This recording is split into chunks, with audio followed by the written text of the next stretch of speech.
Good morning to you, Norman. Hi, Lisa. Look, it's all about keeping an eye on this lockdown lift, I've got to tell you, here in Melbourne. And a lot of people wondering why it shouldn't end earlier. Well, it's Tuesday, 2 more days to go.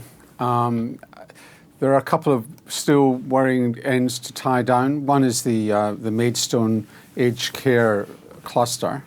So the resident almost certainly one of the residents passed the infection to the agency nurse, is I think the way it's probably gone.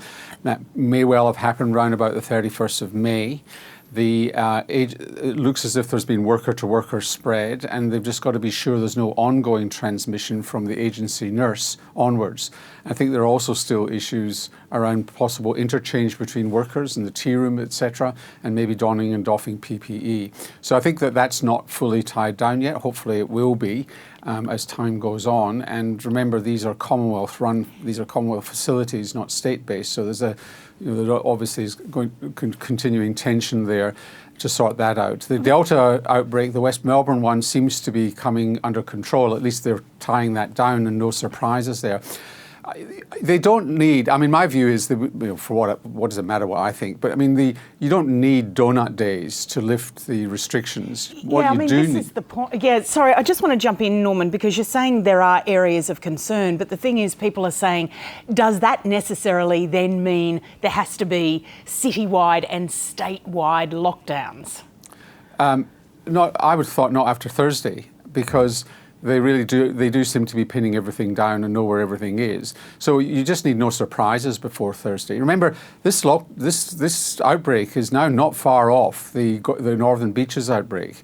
It's probably going to be up to nearly 100 today. I don't know what the numbers are going to be today, but this is a significant outbreak. And remember that the Northern Beaches were under lockdown for quite a long time, much longer than 2 weeks. So, whilst everybody's having a go at Victoria about this, the Northern Beaches was a similar-sized outbreak. And, albeit a little bit bigger, but it was similar-sized. So you just need no more surprises over the next couple of days. You don't need to get down to zero, and then you could start lifting restrictions. But everybody's having a go at Victoria and saying how wonderful New South Wales is. Well, New South Wales was in lockdown on the Northern Beaches. Yeah, yes, the Northern Beaches, not all of Melbourne. Yeah, but I guess a lockdown's a lockdown. A lockdown is a lockdown for a large group of people, and the Northern Beaches was a well-circumscribed suburban area where Melbourne is much more fluid between suburbs. So let's go to aged care. How concerned should we be, Norman, about the virus's re-emergence in aged care, given everything we saw, sadly, in aged care last year?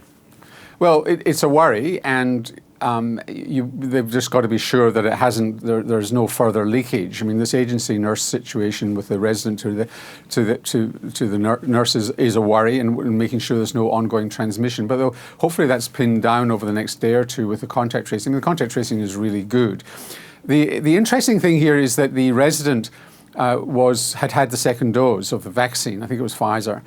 And people are saying, well, does that mean that the Kappa variant is vaccine resistant? Not necessarily, because remember, nobody in this facility had a second dose when this started.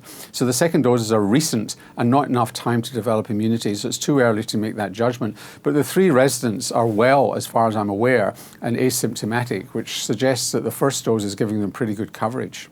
Gee, I'd be a bit nervous in the UK as they're looking to still open up and they're seeing surges there. That's the Delta variant, is it, that we've seen here in Victoria? So you're seeing the 617.1, which is the Kappa, which is not a variant of concern yet anyway. They're seeing the 617.2, which is the Delta, which is significantly more contagious. We talked about it last week. Probably 50% more contagious, 40 or 50% more contagious than the British variant, which itself was significantly more contagious than the Wuhan. They are seeing a surge, but they're not yet seeing a very big surge in hospitalizations or deaths. It remains to be seen just how well protected. But remember, 40% of the British public have not even had their first dose yet. So they're well ahead of us. but there's still a lot of Britons who are not covered at all with the vaccine. So they've got a long way to go. We've really got to get to 80, 90%. But what they have achieved in Britain is 90% coverage, I think, of the over 65s. Yep. And that's where they're doing well. That's the important cohort. Hey, we're reporting this morning, Norman, on the NT now offering vaccines to anyone from 16 and over from today. Are we seeing, in your view, a growing level of, I guess, disparity between the states and territories over the rollout?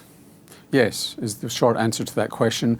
I've been looking at the states. New South Wales, for weeks now, if you've been 40 and above, you've been able to get a Pfizer vaccine really easily.